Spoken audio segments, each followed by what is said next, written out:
قرآن کریم اللہ رب العالمین کی نازل کردہ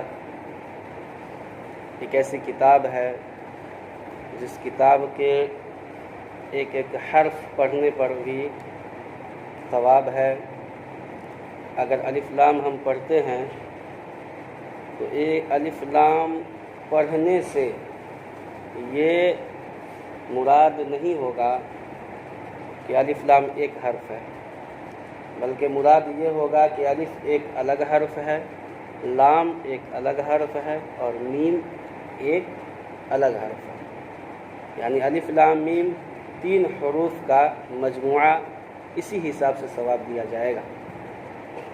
قرآن کریم اللہ رب العالمین کی مقدس کتاب ہے، جو مقدس رسول کے اوپر نازل ہوا، جو مقدس انبیاء فرشتوں میں سے تھے، روح الامین حضرت جبرائیل علیہ السلام وہ لے کر کے آئے اور مقدس راتوں میں نازل ہوا۔ یہ وہ کتاب ہے جس کتاب میں کہیں بھی کسی طرح کی شک و شبہ کی گنجائش، ایمان میں شک ہونا ہے۔ اگر کوئی آدمی سمجھتا ہے کہ قرآن کریم کے کسی حرف میں، چونکہ قرآن کریم اللہ کا کلام ہے، اللہ کی بات ہے، اگر کوئی آدمی سمجھتا ہے کہ اللہ کے کلام میں، اللہ کے بات میں کسی طرح کے شک ہے، تو وہ آدمی، وہ انسان، وہ مسلمان اپنے ایمان پر نظر ثانی کرے۔ میں جو حدیث پڑھی ہے وہ حدیث حضرت عائشہ رضی اللہ تعالی عنہا سے مروی ہے، اور اس حدیث کے اندر قرآن کریم کے پڑھنے والے کن کے ساتھ ہوں گے، اور قرآن کریم کے پڑھنے والے 2 اشخاص کا تذکرہ کیا گیا ہے۔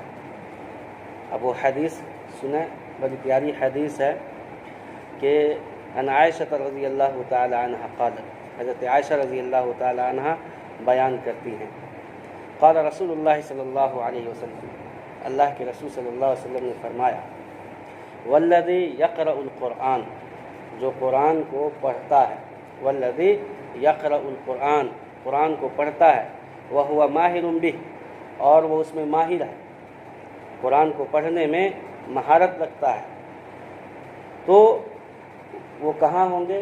مع السفرۃ الکرام البررہ، وہ لوگ کہاں ہوں گے؟ بزرگ نیکوکار فرشتوں کے ساتھ ہوں گے۔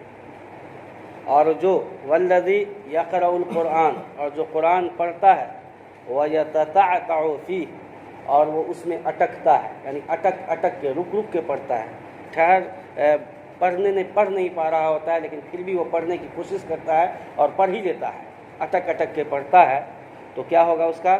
وَهُوَ عَلَيْهِ شَاق، اور وہ اس میں مصیبت کو بھی برداشت کرتا ہے، تو لہو اجران، اس کے لیے 2 اجر ہیں۔ یہ متفق علیہ روایت ہے، اور باب فضائل قراءۃ القرآن، یہ امام مسلم رحمہ اللہ، امام بخاری رحمۃ اللہ علیہ نے باب باندھا ہے اس حدیث کے ٹکڑے سے ہی۔ اس حدیث کے اندر جو ہمیں باتیں سمجھ میں آ رہی ہے وہ یہ کہ قرآن کریم کو سمجھ کے پڑھنا چاہیے، قرآن کریم کو حسن قرأت سے پڑھنا چاہیے، قرآن کریم کو تجوید سے پڑھنا چاہیے۔ ماہر کا معنی یہی ہے، حدیث میں محدثین بیان کرتے ہیں کہ جو قرآن کریم کو تجوید کے ساتھ پڑھے، جو قرآن کریم کو اچھی آواز کے ساتھ پڑھے، اور جو قرآن کریم کی غلطیوں کو پہچانے کہ کہاں پہ غلطی ہو سکتی ہے، اس غلطیوں کو سمجھیں، تو وہ لوگ کہاں ہوں گے؟ بزرگ نیکوکار فرشتوں کے ساتھ ان کا ٹھکانہ ہوگا۔ لیکن جو لوگ قرآن کو پڑھتا ہے لیکن پڑھتے پڑھتے وہ اٹک جاتا ہے، رک جاتا ہے، ٹھہر جاتا ہے، اس کو سمجھ میں نہیں آتا ہے کہ کیا پڑھیں اس کو، لیکن وہ پھر بھی پڑھتے پڑھ لیتا ہے، تو ایسے انسان کے بارے میں کہا کہ چونکہ اس نے مصیبت برداشت کی ہے، مصیبت کو اٹھایا ہے پڑھنے میں، تو اس کے لیے 2 اجر ہے۔ ایک اجر تو پڑھنے کا، لیکن جو مصیبت اس نے اٹھایا ہے، اس مصیبت اٹھانے کی وجہ سے اس کے 2 اجر دیا جائے گا۔ اب اس میں 2 جو قسمیں ہیں، پہلی قسم ماہر قرآن اور دوسری قسم جو مہارت نہیں رکھتے ہیں، وہ ایسے لوگ ہیں جو تجوید نہیں جانتے ہیں، جن کو قرآن پڑھنا نہیں آتا ہے یا قرآن کریم کے علوم سے وہ بہرہ نہیں ہے، تو ان کے لیے بھی خوشخبری ہے اس حدیث کے اندر۔ قرآن کریم کو پڑھنا چاہیے اور پڑھ کر کے سمجھنے کی بھی کوشش کرنی چاہیے۔ اب اس کے لیے قرآن کریم کے پڑھنے والے کی جو فضیلت ہے وہ فضیلت اس حدیث میں دیکھیے۔ اللہ کے نبی صلی اللہ علیہ وسلم نے فرمایا اہل القرآن اہل اللہ و خاصتہ، کہ قرآن پڑھنے والے اللہ کے خاص ہیں، اللہ کے خاص ہیں اور اللہ کے اہل ہیں۔ اب ایک اور حدیث بھی سماعت کریں کہ اللہ کے نبی صلی اللہ علیہ وسلم نے فرمایا، کیا فرمایا؟ بڑی پیاری حدیث ہے۔ عن ابی امامہ رضی اللہ تعالی عنہ قال قال رسول اللہ صلی اللہ علیہ وسلم اقرؤوا القرآن اقرؤوا القرآن فإنه یأتی یوم القیامۃ شفیعا لأصحابہ، کہ قرآن کریم کو پڑھو، قرآن کریم کو پڑھو۔ قرآن کریم کے پڑھنے والے کے لیے، جو قرآن کریم کی تلاوت کرتے ہیں، ان کے لیے قرآن کریم آئے گا، اللہ کا کلام آئے گا، شفیعاً، اس کے لیے سفارش کرتے ہوئے۔ کب؟